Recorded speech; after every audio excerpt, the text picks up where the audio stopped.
Xin chào các bạn.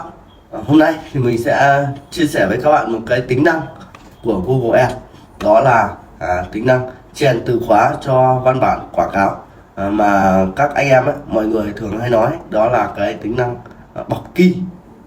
Thì cái này nó như thế nào? Mời anh em xem video nhé. Let's go.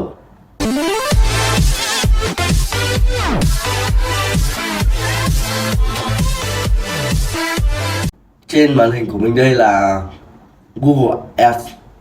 Họ nói về cái tính năng là chèn từ khóa cho văn bản quảng cáo này, mà mọi người thường hay nói đây là bọc key nhé. Thì mình thấy là từ bọc key ấy nó cũng không có sát với cái nghĩa của cái này lắm, nên là mình sẽ gọi nó là cái tính năng chèn từ khóa cho văn bản quảng cáo.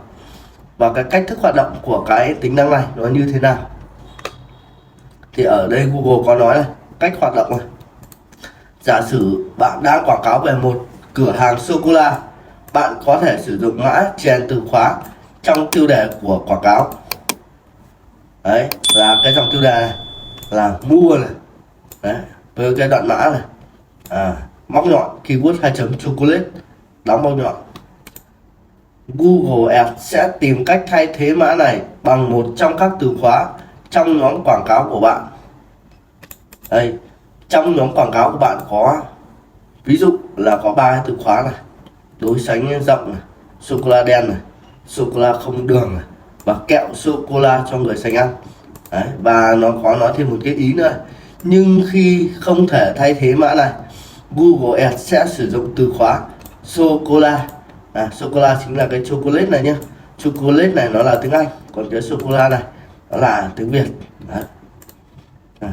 Xin lưu ý rằng cụm từ tìm kiếm của người dùng không phải lúc nào cũng giống với từ khóa. Tính năng chèn từ khóa hoạt động theo cách tương tự cho tất cả kiểu khớp. Tuy nhiên, tính năng này hiển thị từ khóa trong mẫu quảng cáo chứ không phải cụm từ tìm kiếm. Vì vậy, nhà quảng cáo có thể đoán được nội dung cuối cùng mà quảng cáo sẽ hiển thị. Và cái nữa là phải luôn tuân thủ chính sách của Google. Đấy, họ nói ở đây ấy, là khi mà sử dụng cái tính năng này ấy, nó sẽ hiển thị cái từ khóa trong mẫu quảng cáo chứ không phải là cụm từ tìm kiếm. Đấy, qua cái này ấy, thì cái cách hoạt động của nó như thế nào? Thì có nghĩa là như này: khi mà trong một cái chiến dịch hay một cái nhóm quảng cáo ấy, bạn có nhiều từ khóa. Ở đây ví dụ là có 3 cái từ khóa là sô cô la đen này, sô cô la không đường này, và kẹo sô cô la cho người sành ăn này. Và khi ấy mà các bạn trên cái dòng tiêu đề ấy, các bạn chèn cái đoạn mã này vào, thì khi mà khách hàng người ta tìm kiếm ở trên công cụ tìm kiếm ấy, cái từ khóa đấy nó sẽ được thay vào cái phần này, sẽ thay vào cái phần này. Đó. Và khi mà cái từ khóa mà khách hàng tìm kiếm ấy nó dài quá, thì cái Google họ sẽ thay bằng cái văn bản đằng sau này. Đấy, ở đây là Google họ có nói này, họ có ví dụ này. Đây, ví dụ về cái ví dụ bên trên này nhé. Đấy, khi mà người dùng tìm thông tin này, đấy, và cái bên này là cái quảng cáo sẽ trông giống như sau này.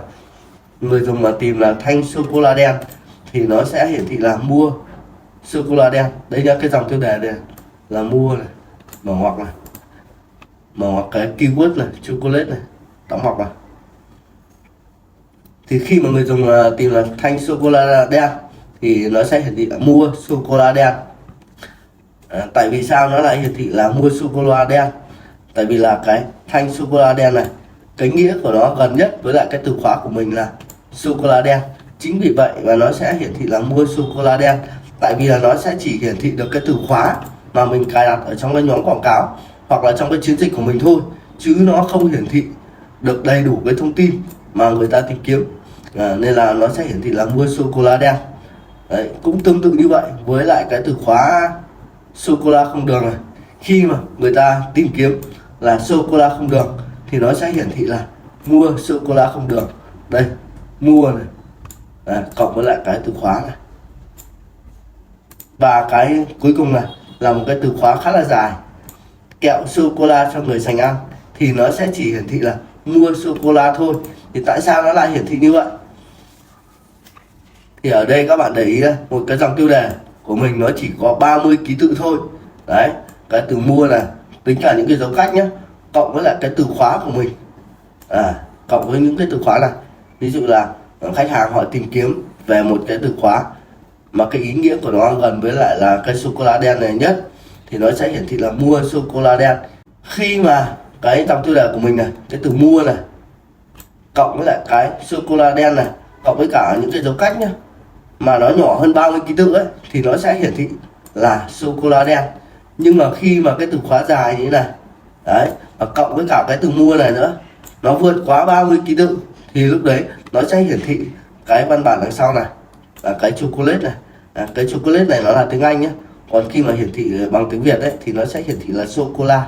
Đấy, nên là khi mà các bạn sử dụng ấy, thì các bạn lưu ý là cái dòng tiêu đề của mình này cộng với cái keyword của mình, bạn tính toán làm sao cho nó phải nhỏ hơn được 30 ký tự, thì nó mới có thể hiển thị được cái đúng cái mà mình muốn diễn đạt, mình muốn hiển thị cho cái quảng cáo của mình. Đó là về cái tính năng chèn từ khóa cho văn bản quảng cáo. Còn sang đến cái phần thiết lập cái tính năng chèn từ khóa cho văn bản quảng cáo như thế nào, mình sẽ click vào đây. Đây là cái cách thiết lập tính năng chèn từ khóa cho văn bản quảng cáo. Ở đây Google họ có nói này, thì bạn có thể lên Google và đọc thêm. Thì cái tính năng chèn quảng cáo này nó giúp cải thiện cái mức độ liên quan của quảng cáo cho khách hàng. Đấy. Và qua cái độ liên quan đấy thì cái CTR của mình nó cũng sẽ được cải thiện. Và đây là một số những cái lưu ý mà trước khi bắt đầu thì các bạn có thể lên đây và đọc. Thì tóm lại là Google họ muốn nhắc nhở mình ấy, khi mà sử dụng cái tính năng này mà trong cái chiến dịch của các bạn có nhiều từ khóa, thì các bạn phải phân loại cái từ khóa đấy ra thành từng nhóm. Ở đây mình ví dụ như là mình quảng cáo cho một cái camera đi, thì bạn sẽ phải phân loại những cái từ khóa ra. Ví dụ như là theo tính năng đi, là camera ban đêm này, camera hồng ngoại, camera an ninh chẳng hạn. Đấy.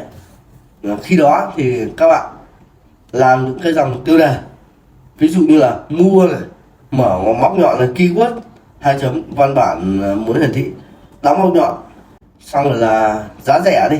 Đấy, thì cái quảng cáo của bạn nó sẽ hiển thị là mua camera hồng ngoại giá rẻ này, mua camera ban đêm giá rẻ này, hoặc là mua camera an ninh giá rẻ. Thì những cái từ khóa đấy ấy, nó đặt trong cái dòng tiêu đề đấy sẽ ra được một cái dòng tiêu đề nó có nghĩa, nó không lủng củng, nó hợp lý.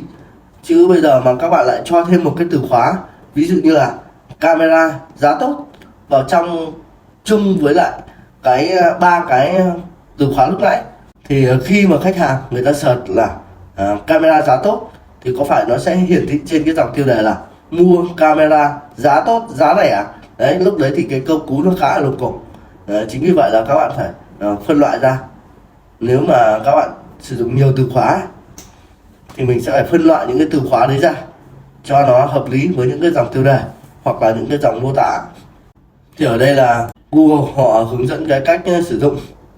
Đấy, thì mình sẽ vào một cái tài khoản quảng cáo nhé, mình làm trực tiếp thì nó sẽ dễ hiểu hơn. Đây, ở đây mình đã có tạo một cái chiến dịch mới, và đến cái phần mà thêm từ khóa này và các cái đoạn văn bản quảng cáo này, mình sẽ ví dụ về một cái chiến dịch là cái trip.com này nhé. Đây là một cái trang web về du lịch, thì về book vé máy bay, book khách sạn đấy, thuê xe các kiểu. Mình sẽ sử dụng cái từ khóa đối sách chính xác là trip.com. Ở đây thì bạn điền cái link affiliate của các bạn vào. Đấy, sang đến cái phần các cái dòng tiêu đề và các cái dòng mô tả. Đây, ở đây mình sẽ thêm một cái dòng tiêu đề nhé, ví dụ như là travel này, with móc nhọn này. Đấy, khi mà mình đánh cái dấu móc nhọn này, nó sẽ sổ ra này. Đấy, sổ ra ba cái tính năng. Thì các bạn có thể chọn, ở đây mình sẽ chọn là cái chèn từ khóa này. Đấy, và sau khi mà mình chọn là cái chèn từ khóa rồi, ở đây nó lại hiển thị cho mình một số những cái lựa chọn nữa là viết hoa tựa đề này, viết hoa đầu câu này, chữ thường này, viết hoa tựa đề, có nghĩa là mỗi chữ cái đầu tiên nó đều viết hoa. Đấy, rồi cái viết hoa đầu câu là một cái chữ cái đầu tiên thôi là nó viết hoa thôi, còn chữ thường là tất cả nó đều là viết thường. Thì mình sẽ chọn cái viết hoa tựa đề này. Còn đây là cái văn bản mặc định, là trong cái trường hợp đấy mà cái từ khóa mà nó dài quá, cái tiêu đề mà cộng với cái từ khóa của mình nó dài quá thì nó sẽ hiển thị cái văn bản này. Thì mình sẽ đánh một chữ cái thôi cũng được, là chữ A, chip thì thôi đánh chữ T đi, áp dụng. Đó, thì ở bên này các bạn sẽ thấy đây, travelwithchip.com này, tương tự với cái dòng bên dưới nhá. Đấy, tương tự với dòng bên dưới này, tương tự với dòng bên dưới là mình có thêm một cái dòng tiêu đề là buy cheap flight tickets. Đấy, với lại cái đoạn mã của mình.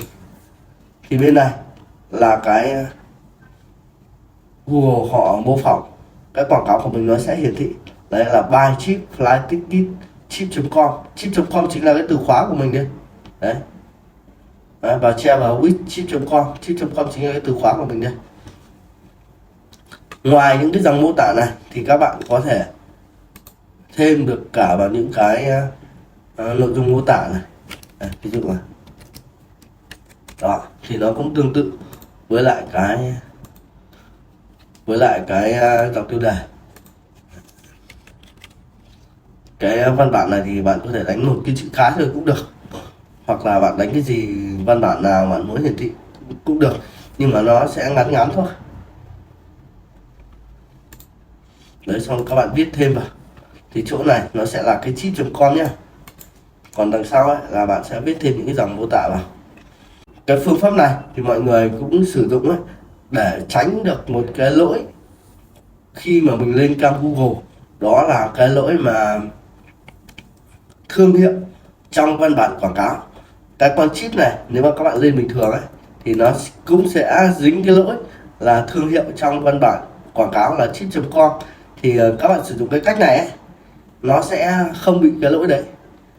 Và khi mà sử dụng cái cách này ấy, thì cái văn bản này các bạn đừng viết là chip.com nhé, các bạn viết nó là một cái chữ cái nào đấy thôi, ABC hay là DEF gì cũng được, chứ đừng viết là chip.com. Nếu mà các bạn viết chip.com thì nó cũng sẽ vẫn bị cái lỗi đấy, nên là mình sẽ viết một cái chữ cái khác.